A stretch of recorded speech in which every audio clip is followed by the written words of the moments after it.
I need someone to talk to that I'm not leading, that can call bullshit on me, that I can share things that I can't share with anyone else. Like, I can't go to my assistant coach and complain or be upset because they have a job to do. And if I take some of their emotional energy away from their job, then they're not going to do their job as well. I need someone that I can go to. They come to me. I need someone else that I can go to. Welcome to Evolve, a new era of leadership. I'm your host, Carolyn Swora, and today we are blending the world of sport and business. Our guest is Pete Steinberg. Now, Pete is a leadership and innovation expert, and he has extensive experience working with top Fortune 500 professionals. He brings into that current role 20 years of experience as an elite rugby coach. He coached the USA women's rugby team at 2 World Cups and at the Rio Olympics.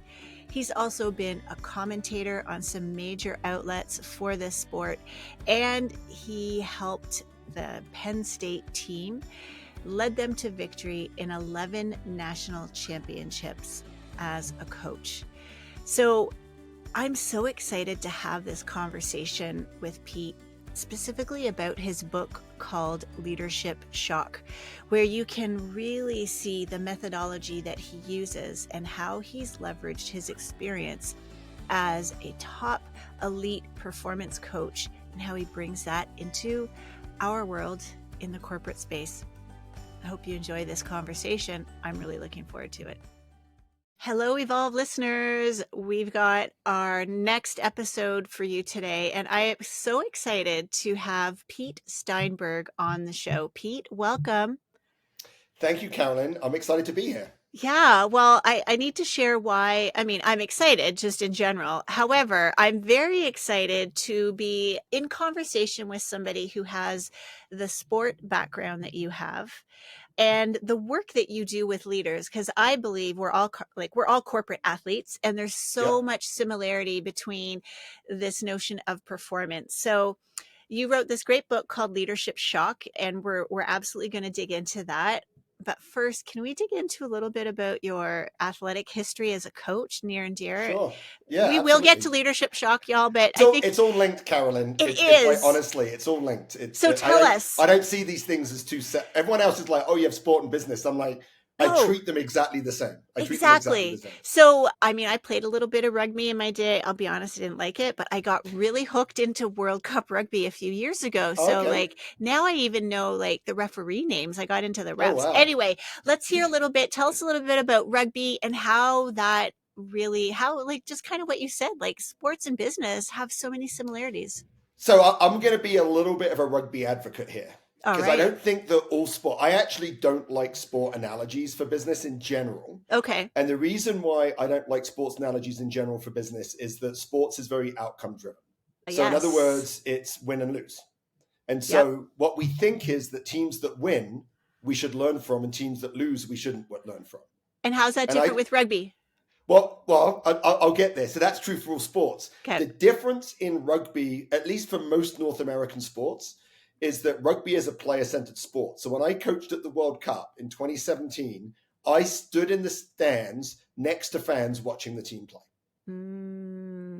I could not really influence the game while the game was going on. So while the sport of rugby may not be just like all sports, because there's outcomes and we think of winners and losers as the best, actually coaching rugby is a great model for leadership, because I have to teach my team as a rugby coach to work together, to be leaders on the field, to make both tactical and strategic decisions. Wow. And I don't have a say in that.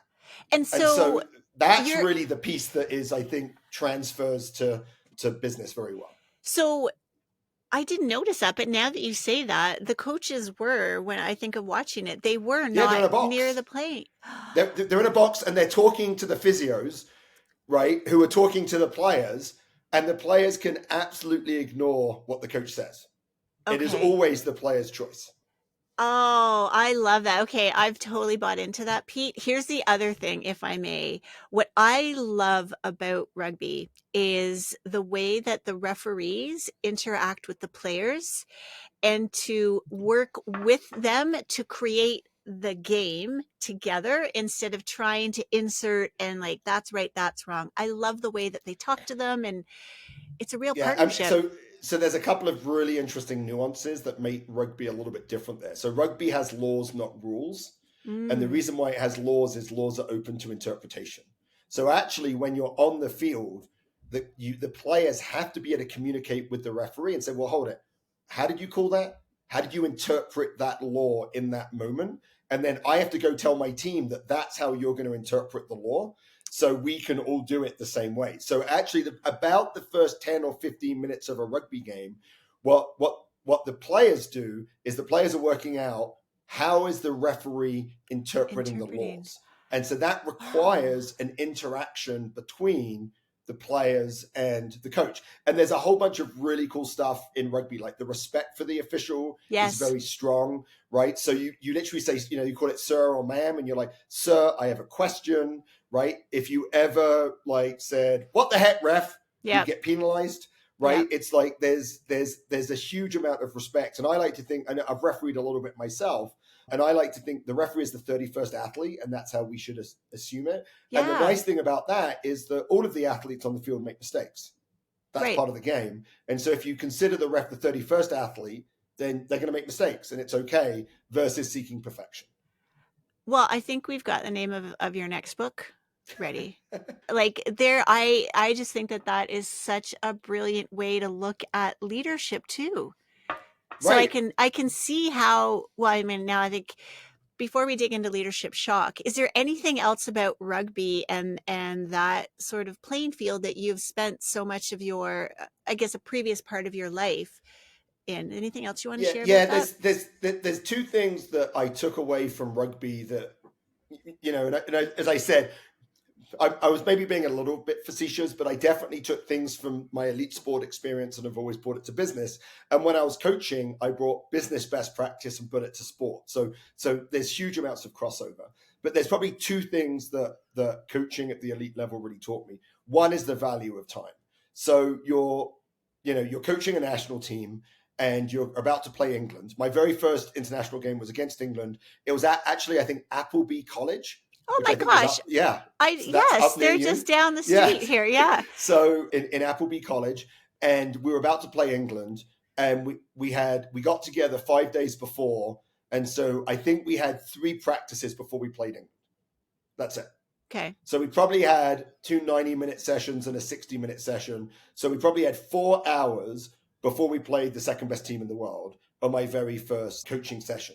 And then some time off the field, right? You have that time off the field, but again, limited, right? You can't exhaust the players in your prep. And Right. so that taught me that every minute counts. You have to be really intentional. When you have like when you coach, I coached at Penn State for 19 years. We practiced like 3 times a week. You had lots of time. You could think Right. about it. Like you could not have a good practice and it would be okay. Yep. Here, every minute that you spent was really valuable. And so learning the value of time under that pressure, that's something that I've brought into my work in business and my work in coaching. And you see it in leadership shock as we talk about like how executives value their time. So Right. that's one.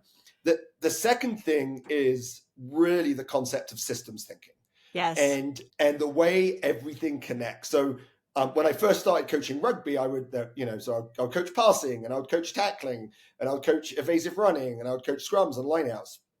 And then as my coaching evolved, I suddenly realized, hold on, these things are separate. There's a game that is being played, right, in the world Yep. when you coach internationally. And then there's the game that we as the American team want to play that give us the best chance to win, right? That's different than the way New Zealand plays. It's different the way England plays. It's different than the Okay. way Canada plays, right? So what's that game?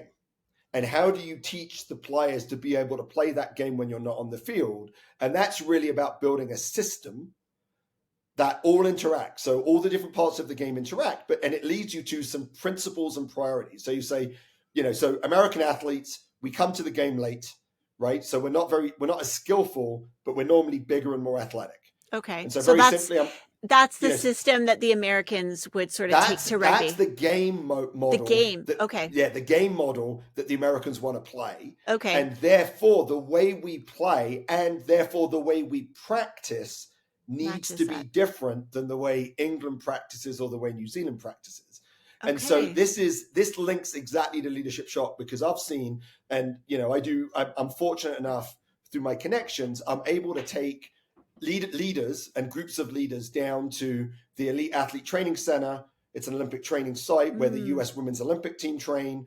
And because I coached the current coach, Emily Bidewell, I'm able to get them in. They get to interact. We do some rugby stuff. It becomes a very cool team development, high performance day.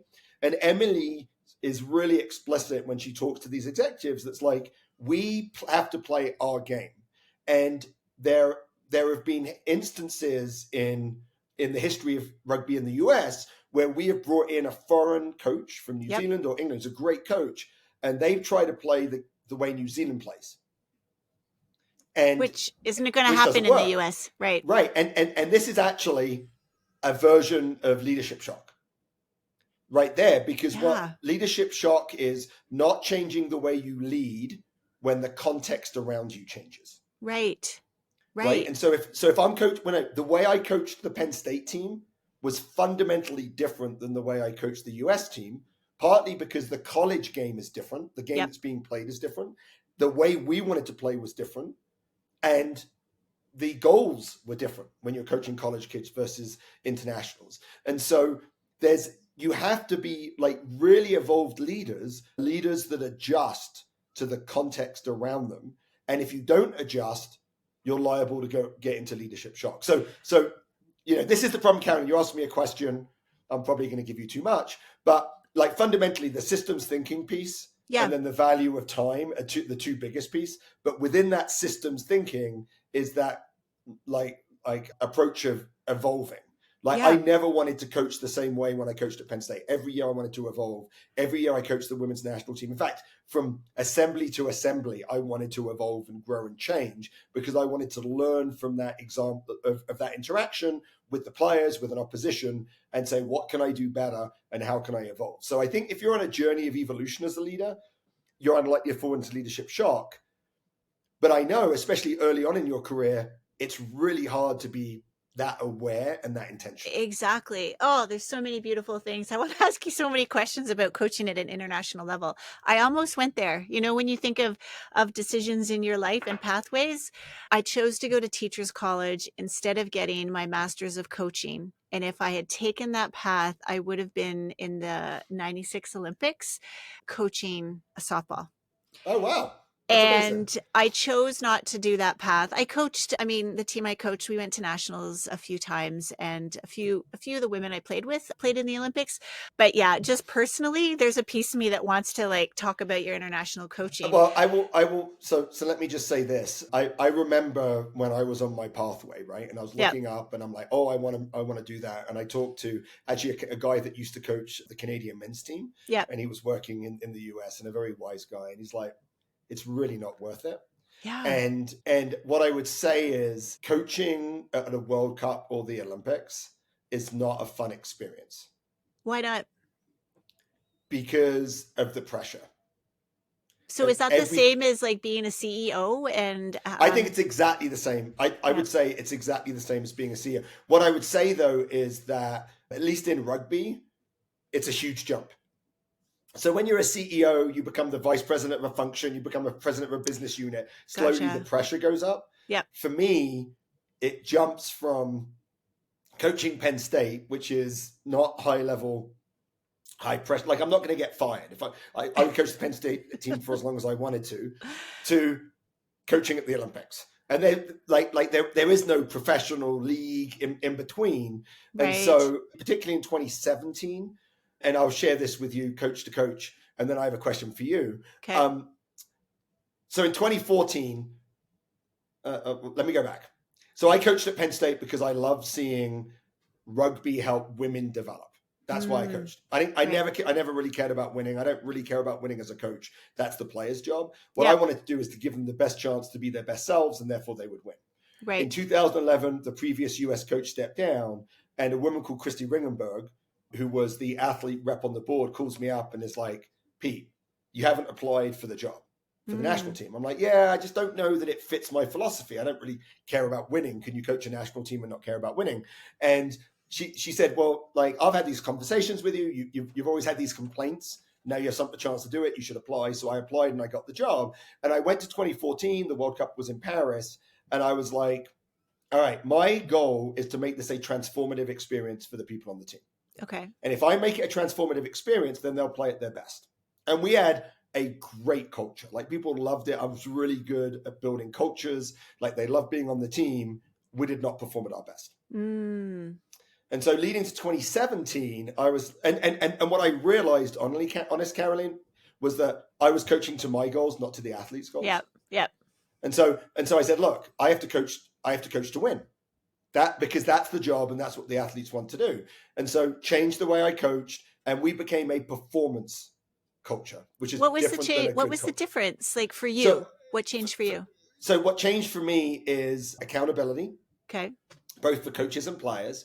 What changed for me was rewarding outcomes more than rewarding process. So in 2014, rugby went into the Olympics, was put into the Olympics in 2012. Right. And then all the best rugby players, same in Canada, went off to the Olympic training site and became full-time professional. In 2014, we had one of those players. That was it. And there were some issues with the other coach that didn't really want them to come play in the World Cup. So I said in 2017, for us to compete, we have to have those players. Okay. What I did was I sat down in 2015, the first year, it's a shorter cycle, there's 3 years, and I talked to the players that weren't the professionals, and I said, we have a choice. Either this group is going to go to the 2017 World Cup, or this group's going to work for 2.5 years really hard, and then we're going to bring in a bunch of players 6 months before that World Cup that haven't been on our journey, right? That haven't played all these games 6 months before the World Cup to help us win, because it'll be right after the 2016 Olympics. And I said, what do you guys want to do? Now, Carolyn, what do you think they wanted to do? They wanted to bring in the folks near the Why? end 6 months before, because they have the more skill. They want to win. Yeah. They want to win, right? And What'd you do? That's what we did. Well, I mean, I let the players choose. Like, that's the big thing. This is one of the fundamental things about coaching rugby, is that you have to you have to empower the players to own the team, because they own the team on the field. So everything that you do as you coach is you have to engage them in that. Like, if they had said no, it would have been no. Like obviously selections we choose, but even in selections, there would be a leadership team of 4 that we would sit down and say, here's who we think we should select. What do you guys think? Right. Because they have to give us that feedback. So we brought those players in. Those players did double duty. They were training for 7s and 15s at the same time, but they played once for us against Canada in April. And then they had like a month camp with us, and then we went and we had a plan that was, this team has played together once, so we have to grow into the World Cup, and so we're going to select our team, and that's going to be the team that we play, and we're just going to get better as we go through. And it worked, and we got to the semi-final for the first time in 20 years, and we played New Zealand, and it was the team, it worked out exactly the way it worked out. But I probably spent more time with the sports psychologist than the players did. Because fundamentally, it fundamentally wasn't authentic to the way I wanted to coach. Okay. There's so many overlaps to this as a CEO, though, and what you talk about in leadership. Yeah, completely. I mean, this is where, as I actually think coaching a high performance rugby team is very much like being a CEO, in the sense of, at that level, we've got a staff of 12, 13. I actually don't even do much coaching. I have assistants that do the coaching, which is like having functional heads or business unit presidents that actually run the business. My job is to build the culture, to set the standards for the assistant coaches, and to engage with my organization to make sure that it's functioning at its best, to bring the right resources, to open the right doors. So being the head coach of an elite rugby team, I think, and being a CEO is very, very similar. And say more about why you were spending more time with the team psychologist and how that links to being a CEO.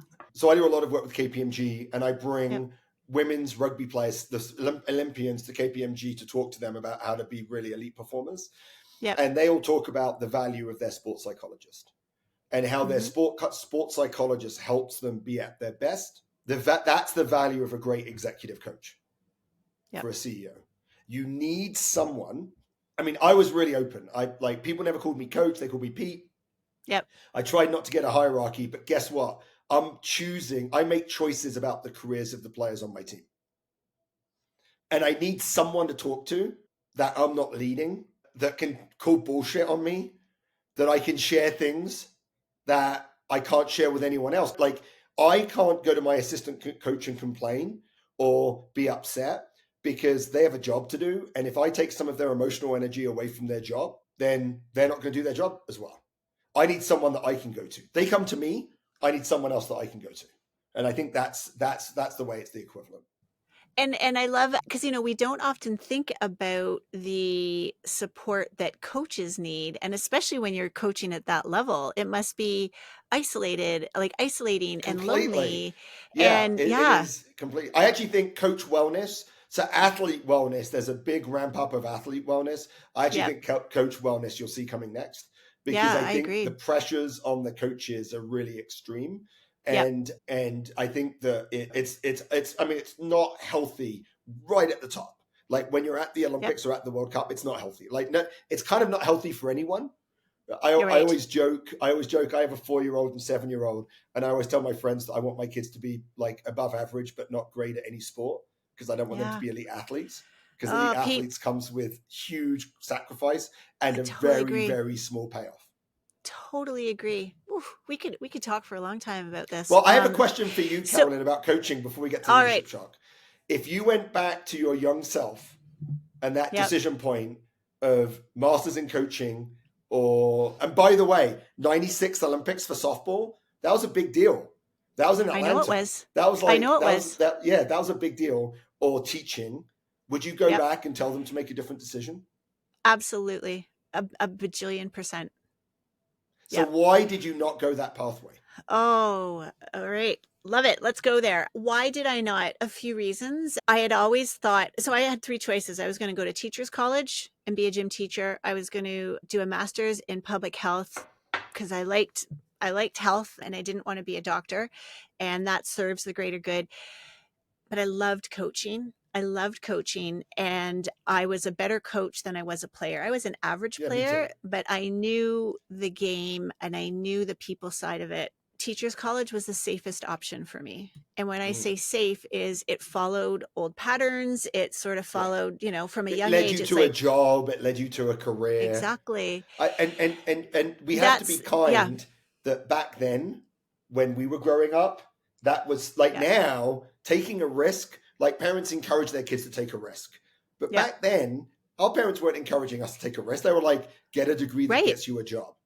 Totally. And that's a good point. So a few things. Women's sport was like you said, it was a big deal that it is going to be in the Olympics. And so I played with a few Canadians who I never played directly with Haley, but I played with Cheryl Pounder against her. And so she was one of the athletes at the time who was playing Olympic level hockey and Olympic level softball. Vicky Sanahara, another one. And so there weren't a lot of role models that said, hey, this can be done. And women broadcasters or women coaches, it was like, what? So I didn't have that. The other thing that links into my work, and we don't need to go there, but I've really dug into trauma-informed leadership and learning what happens to our body when we don't process emotions or difficult experiences. And so I look back at that time. My body, I think I loved sports so much because it gave my body an outlet, and it was a place where I could at least allow my body movement and treat it as an instrument. Yep. And so I just don't think I could handle taking the risk. I know I couldn't. That's why I didn't do it. It would have involved moving to Alberta, and my mom was in a different province by then. So many things. Well, we look back now with the experience that we have and say, oh, I wish I'd done something differently. But the reality is that, there's no direct path in any of those choices that you made. Exactly. right? Like Yep. it is, I'm a, when I reflect at the choices that I made, I don't think regret is the right word, because Yep. I think I regret agree. suggests there's something that I haven't liked about the life I've lived. Yep. And I think that that's the wrong way to look at life, I agree. right? Like you don't look at life as, oh, things were bad and things were good. You look at life, I think, as opportunities to grow. And Yep. generally you grow more during the bad things than you do the good things. Totally. And so and so I think, but you can look back and you can reflect on choice. And who knows, Carolyn, maybe 10 years from now you would look back and be like, actually, now if I went back I would tell my younger self a different choice than I did now, right? Yeah. Like our Yep. perspectives change. Yeah. Well, and I wasn't capable of I made the choice I made because it was the right choice for me to make at the time. Yeah, I think, like to exactly. you, Yeah. there's no regrets. It's just interesting to have the wisdom now that I do. And I know there's even more wisdom to come because And I there's constant became, learning. yeah, I became an international coach primarily by luck. Mm, Like that's kind of like, I went to Penn State to play rugby. My dad was American. I was a mediocre rugby player in England. America doesn't have a very good rugby team. Maybe I can go to America and play rugby for the US. And I turn yeah. up at Penn State as a grad student and find out that only undergraduates can play. Oh no. So how did you end Right. up playing for them then? So I didn't play. So I didn't play for. I mean, I never really played for Penn State. Oh, I okay. coached Penn State. I never I played a little bit of all-star rugby like 5 or 6 years later. Once I started once I got to my late 20s and I'm like, hold on, I should try and play some good rugby because I'm getting to the end of my physical ability to do that. Right. So, but I started coaching at 23. And so Mm, I coached for more than 20 years. Like I coached, I mean, I retired at Penn State when I was 47. wow. And it's kind of weird, like when you retire at something at 47, Yeah. you're just like, no, hold it. I got that wrong. I retired at Penn State when I was 43, and I retired from coaching when I was 47. 47. Got it. And normally, like that's in the middle of your coaching career, right? But I'd Right. been to the World Right. Cup twice. I'd been an assistant at the Rio Olympics. Like there was nothing else I wanted to do on the coaching side. So that was sort of weird, but it was complete luck. Like if graduate students could have played, I would have probably never got on the coaching path. You would have, yeah. Well, everything happens and plays out the way It it's does. meant to. What this is just curious. What position did you play? What was the number on your jersey? Because I know I had a numbers are number related to 9. I was position. a scrum half. Okay. But it's funny when I didn't play rugby from 16 to 18 in England. So most of my friends in high school are like, "You're the national team rugby coach? You didn't even play rugby." Like it wasn't like rugby was a big thing for me growing up. But I really got into it when I played when I was younger, and then from 16 to 18 I did music and drama instead of rugby because Oh, that's what my parents nice. did. And then I went to university and picked it back up and really enjoyed it and sort of got a bit better there. So I was a scrum half, and in America that means you play fly half because Mm, they have scrum halves but they don't have fly half. So I spent most of right. my time playing fly half in the US. Right. My guess was 9. My guess was I saw you with a 9 on your jersey. Yeah. So let's make this link to leadership shock. So that's the name of your book. Can you share with us, like, what is leadership shock? What does that concept mean? Sure. Well, let me kind of share how I discovered leadership shock. And the way I Okay. discovered leadership shock is I kept finding my executive coaching clients in the same space. And Which is their space was their calendars were out of control. They were fighting fires constantly.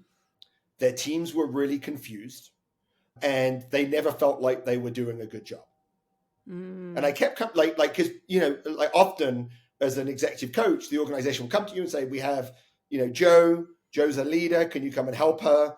And I'd come in, and they would have all the same symptoms.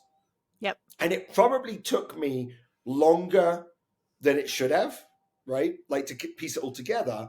But I suddenly realized that, hold on, these people they're all in the same place. And that place is something has changed in their leadership role. Now, most cases, it's people that got promoted and were struggling, but not all Right. cases. Some cases, it's their role hasn't changed, but the organization has changed around them.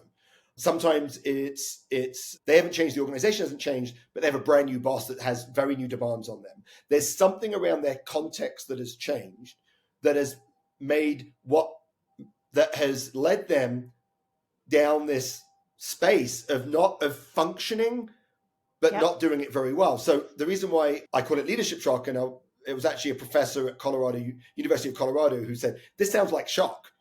Like the leaders, it's like the heart's beating, blood's pumping, like so things are happening, but actually there's not leadership. Like you're not living, like you're in shock. You're not leading, you're surviving. Right? So real survivor piece. Like if I feel like I'm surviving and not thriving, you're probably going to be in some version of leadership shock. So that's how I described it.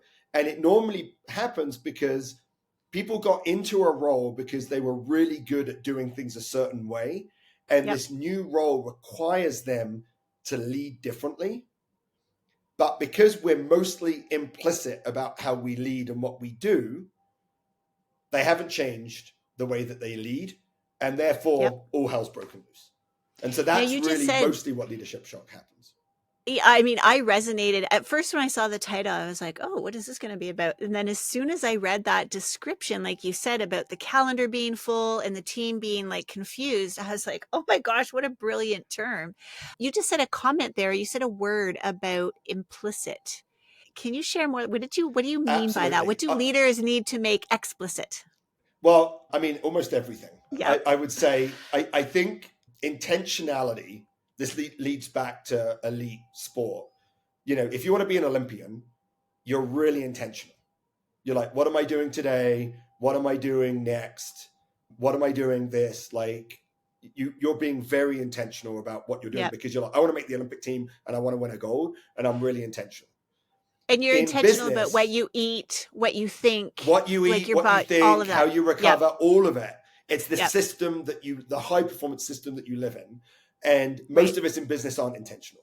Most of us are reactionary, and most of us are not explicit.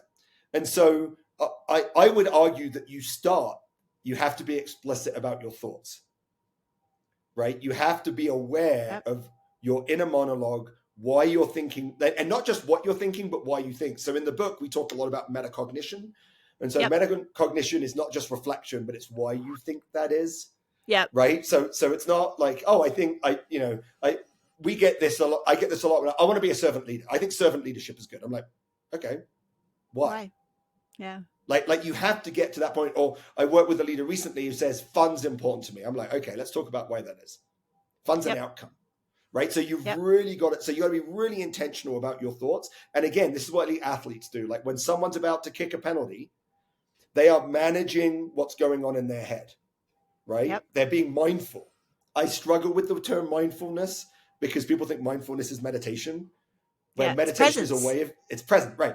Meditation is a way to be mindful. It's not the only way. Right. But being really mindful and being really present so you can be intentional is an absolutely critical skill. And when I introduce that to leaders in business, it blows their mind.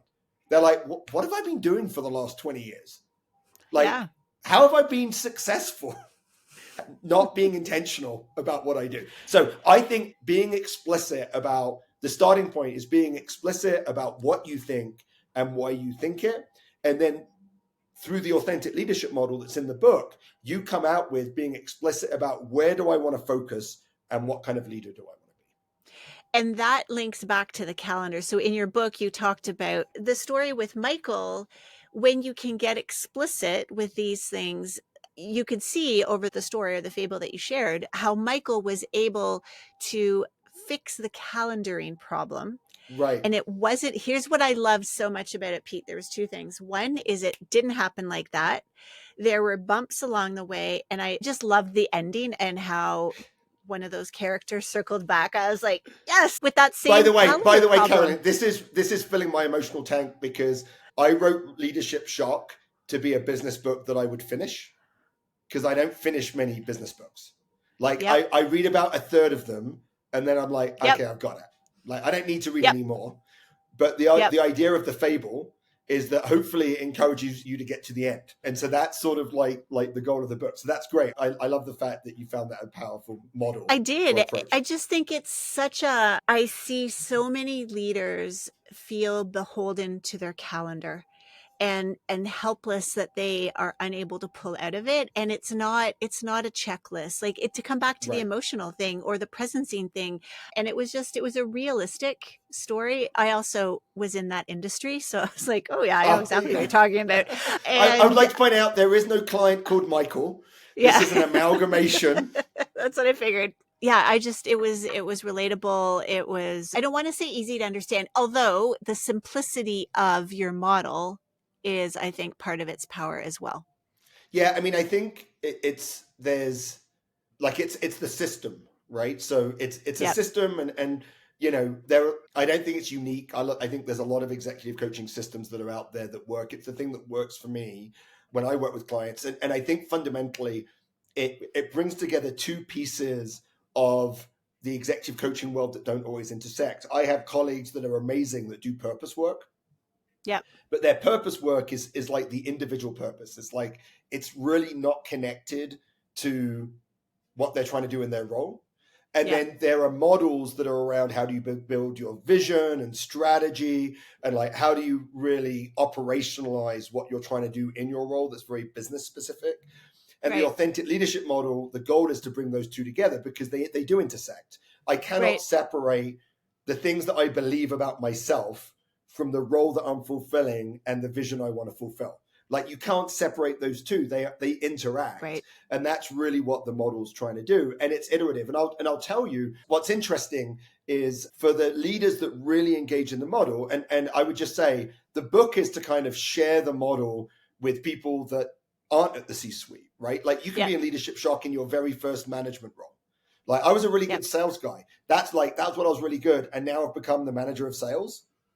Now, all of this, the value that I provide, which is one of the parts of the model, is no longer my ability to sell. Even Right. though that's what's defined me, that's what I've been successful. I have to find new value that I provide in this role. And so even in your first management role, the authentic leadership model will keep you out of leadership shock. But what I'll say is that I've had clients who haven't finished the model.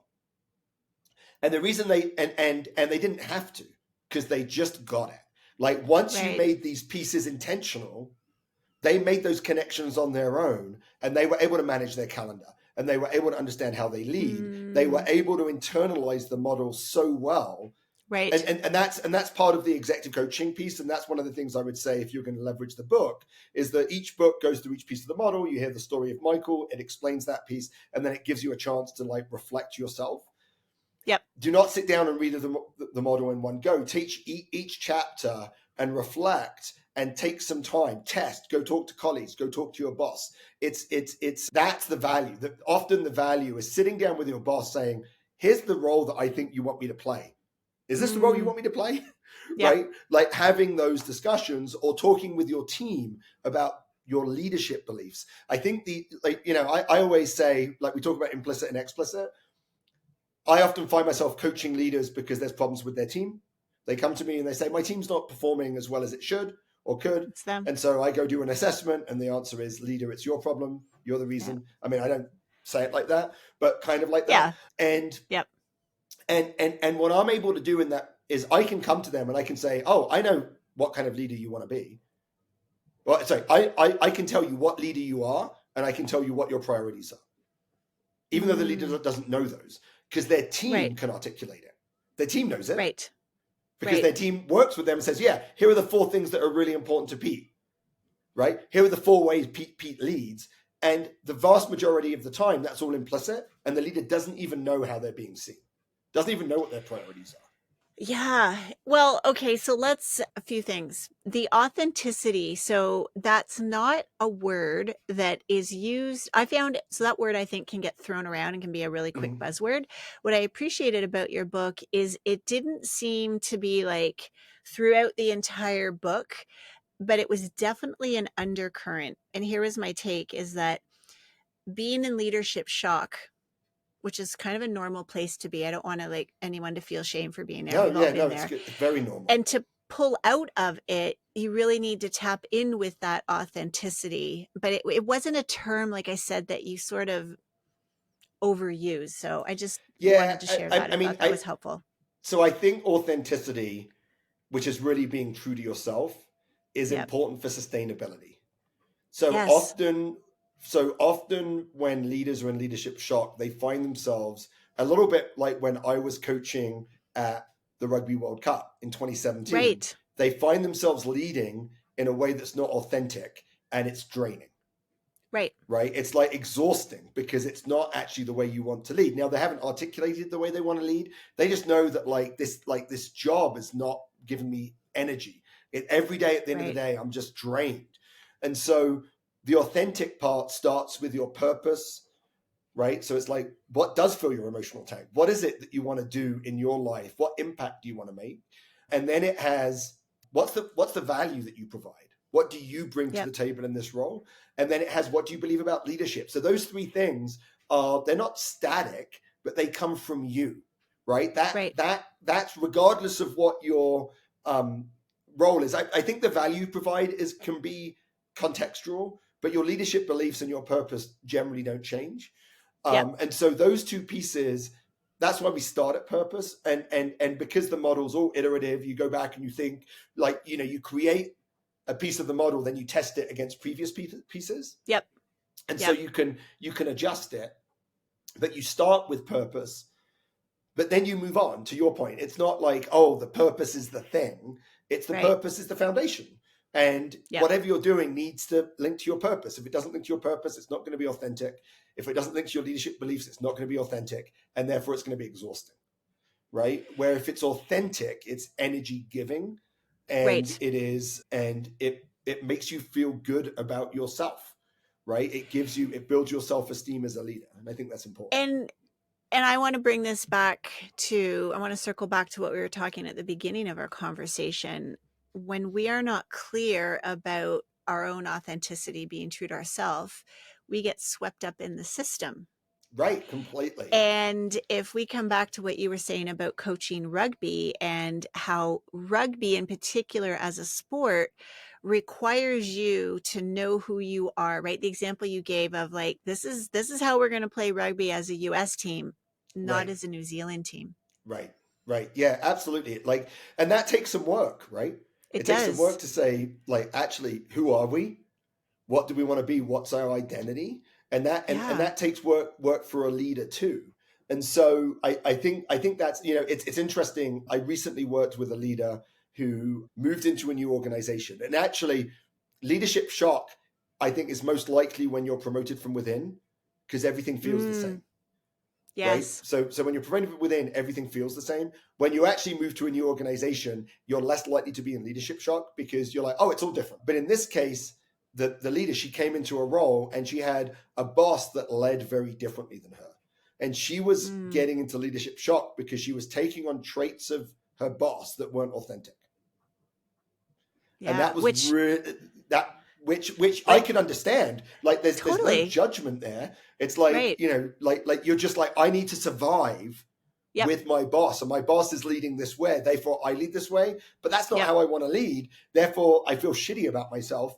And so it was really interesting. And the outcome was, you have to sit down with your boss and you have to be explicit about the kind of leader your boss needs to be to get the best out of you. But to do that, you have to know how you need to lead to be the best leader yourself. So it's all part of the system. It's all this interaction that happens. So you can lead inauthentically for lots of different reasons. Yep, absolutely. Pete, where can people find you and your book, your work? How can they get more of Pete Steinberg? So, well, connect with me on LinkedIn. Follow me on LinkedIn is a good spot. Go to petesteinberg.com. I do have a newsletter that comes out where we talk about these sorts of things. Those are probably the two best ways to find me. And there is a Leadership Shock podcast, which is sort of like an evergreen podcast. So at the back of the book, we have real case studies, real narratives and stories by leaders that I've worked with. So in the podcast, we talk to both experts in the field, but also clients that can really share their story and dive a little bit deeper into different parts of leadership shock. Wonderful. Well, we will make sure that they are in the links to this episode. I'm sad to say that our conversation about rugby and leadership shock is winding down. So fascinating. I have an additional love for rugby, even more There than you I did go. before. Can I ask you the three Of evolve course. questions? All right. Yeah. So these three are based around elements of my work in trauma-informed leadership. And so the first one is about self-awareness, which is a huge part of what we've talked about. And I'm curious if there is an insight, a lesson, something that you learned along your path that just elevated your awareness of yourself and took you to a whole new place. I mean, there are probably hundreds in my coaching career, and Yep. mostly from the players. What I would say from the players is, whatever you learned from me, I learned more from you. But what Mm, I would say is, in this context, is when I was coaching, even coaching the national team, I would always say I'm here for the difficult players. I'm not here for the easy players. The easy players are going to play really mm, well. They're going to do really well. They're going to have great lives. The difficult players are the ones that really need to grow. And I separate difficult from disruptive. So a okay. disruptive player is someone whose behavior impacts the team. You shouldn't Okay. be on the team. A Right. difficult player is someone who isn't disruptive, but maybe is getting in the way of themselves. Right. And so every time I got to work with a difficult player, made me more self-aware, Mm, because there's an interaction. They are difficult because of the way that I lead them, and because of yes. the way of who they are. And Wow. so, I remember I was working with a difficult player early on, and very opinionated, she was on the national team before I was there. So very experienced. And Yep. I really struggled to connect with her.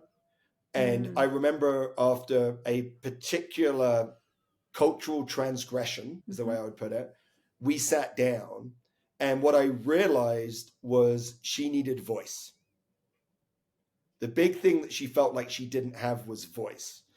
And so what I did with her is I said, all right, I'm going to give you feedback, but I want you to give me feedback. Mm, This has to be a wow. two-way thing. Yep. And after that, and feedback, I say feedback is the fuel of high performance, Yep. because as an athlete, you know this, Carolyn is a very good athlete yourself. That's the one thing the coach gives the player that the player really craves is, I want to get Yep. better. Tell me how I can get better. Yep. But that creates a hierarchy that makes it very difficult to empower players.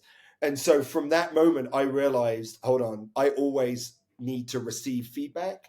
And so in all of my feedback sessions with the national team and then with Penn State, whenever I had a feedback session one-on-one with a player, I would always ask them for feedback. And when you first do it, like, the players are like, what?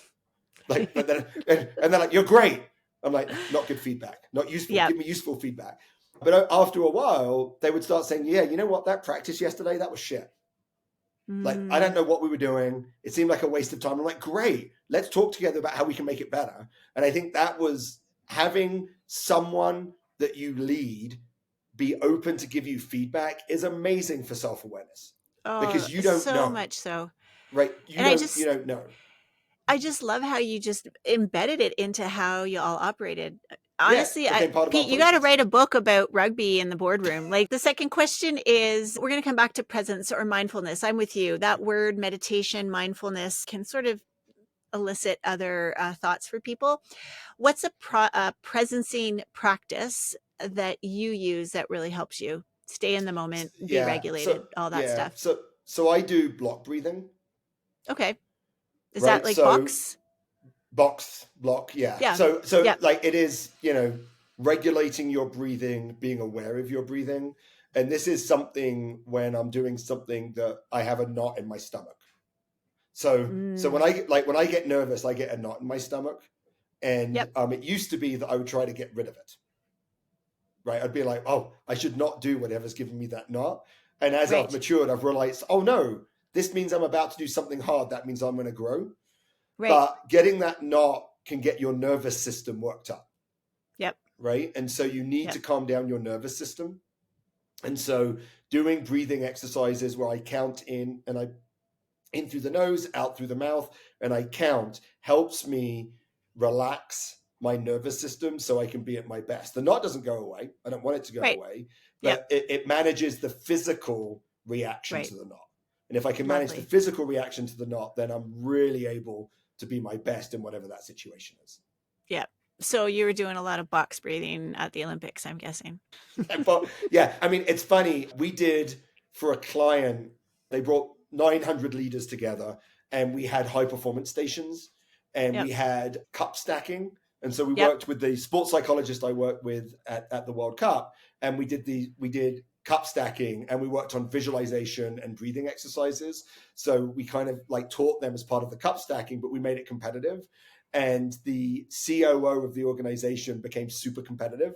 And so she completely bought into visualization and box, like completely. And now she uses it. Now when she does presentations, like she uses it. I'm like, that's great. So if you can, like these are things that are like high school athletes get taught, right? But executives have never come across, right? That's the kind of funny thing about it.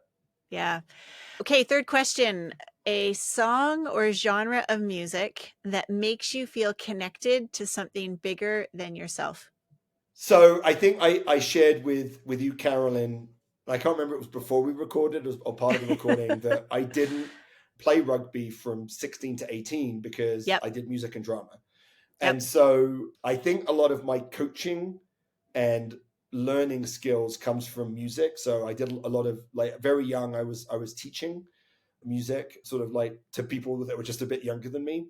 And so the things like I love Handel as a composer. And so when I listen to Handel, it kind of, I feel like the world gets opened for me. And I don't know why, but I just feel like I'm in a bigger space. That it feels to me like the space is bigger, that where I'm at, it just opens that up. And so that can be, it helps me aspire, right? So there's inspire, but there's aspiration. And Handel makes me feel like I should aspire more. I should have more aspiration. Wow. And so probably that's the one. But that's a great question because I hadn't even thought about it until you shared it. But I think of all the things, and now I think I need to listen to Handel more. One of my favorite, it's kind of a niche Handel piece, but it's the Ode to Queen Anne's Birthday.